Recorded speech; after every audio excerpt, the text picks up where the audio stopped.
Savais-tu que c'est avec la parole qu'on crée? C'est avec la parole qu'on détruit également. Dans la parole, il y a un pouvoir mystique à l'intérieur. Il y a une grande énergie dans la parole. Les religions révélées, par exemple, si tu prends le Coran, où Dieu, la première de sa création, c'était la parole. Dieu a dit kun et automatiquement la chose a apparu. Dans la Bible, Dieu dit que la lumière soit et la lumière fut automatiquement. Il y a une énergie dans la parole. Il y a une grande puissance dans la parole. Toi aussi aujourd'hui, tu peux décider d'utiliser cette arme de la parole pour créer et réaliser ce qui se trouve dans ta tête. Mais pour cela, tu dois pouvoir le déclarer, le prophétiser, le dire, et tu verras que la chose va arriver naturellement. Je te prends par exemple un exemple. Un enfant, quand il est petit et que ses parents, sa mère, passent tout le temps à dire qu'il est nul, c'est un vaurien, il ne va jamais rien accomplir dans sa vie, c'est un bandit. Tu verras que plus tard dans la société, c'est un bandit, c'est un nul, c'est un vaurien, karma qu'on a créé. Par contre, ce même enfant, tu verras qu'il y a d'autres parents qui vont l'encourager, qui vont dire tu es fort, essaie encore, tu es champion, c'est toi qui vas réaliser ceci, tu es intelligent. Et l'enfant grandit avec ça. C'est la parole qu'on est en train de déverser, l'énergie qu'on est en train de déverser sur l'enfant. L'enfant grandit en étant un champion, en devenant un champion, en devenant très fort, en devenant très rusé. C'est la puissance de la parole. Avec la parole, on peut créer comme on peut absolument détruire. Toi aussi, à partir d'aujourd'hui, décide et professe. Fais cette déclaration. Déclare avec ta parole. Parce que ta parole est mystique. Également, ta parole a une grande énergie. Quand tu déclares, quand tu dis la chose, tu verras que cette énergie qui va sortir de ta bouche, c'est celle-là qui va attirer les différentes opportunités. C'est celle-là qui fera en sorte que tu seras la personne que tu as envie de devenir. Tout simplement à travers ta parole. Plus tu répètes la chose, et plus tu vas commencer à y croire. Et quand tu y crois, tu verras que c'est comme si les mécanismes vont se mettre en route pour que tu puisses accomplir ce qui se trouve dans ta tête.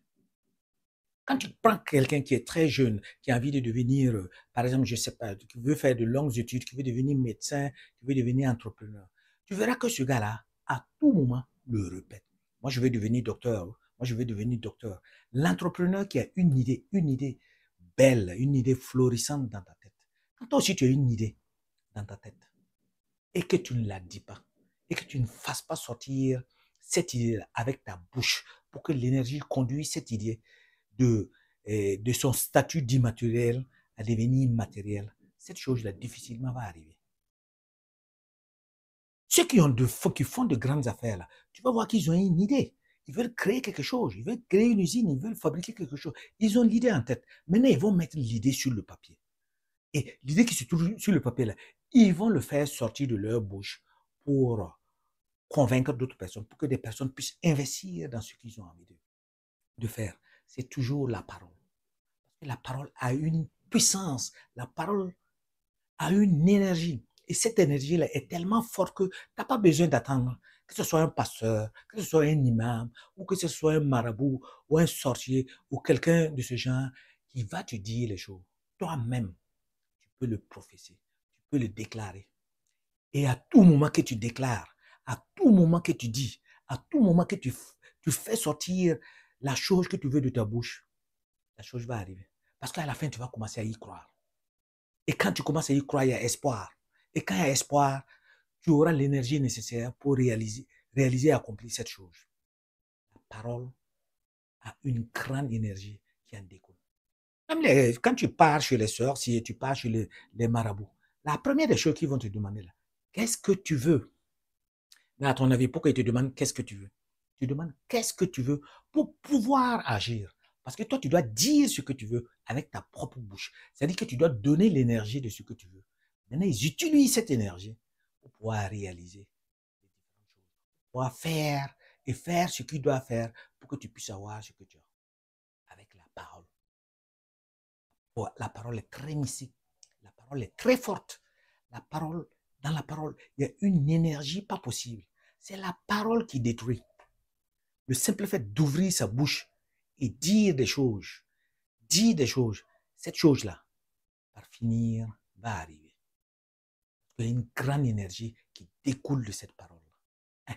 Mais si Dieu, en créant, a utilisé seulement la parole, a utilisé l'énergie de la parole pour créer, quand Dieu il était en train de créer, il n'y avait absolument pas de doute. Il n'y avait pas de doute. Dieu a dit, kun, et la chose a apparu. Dieu a dit que la lumière soit. La lumière n'avait pas d'autre choix que d'apparaître. Il n'y avait aucun doute. Toi aussi, en utilisant ta parole, en utilisant l'énergie de ta parole, là, tu dis la chose et tu n'as aucun doute. Il ne faut même pas douter que la chose ne puisse pas arriver. Et tu dis et tu es convaincu que tu reçois la chose. Tu dis et tu es convaincu que la chose va se réaliser. Au fur et à mesure que tu vas toujours prophétiser, déclarer, dire cette parole, tu finiras par y croire. Et en y croyant, la chose apparaît. C'est mathématique et c'est normal.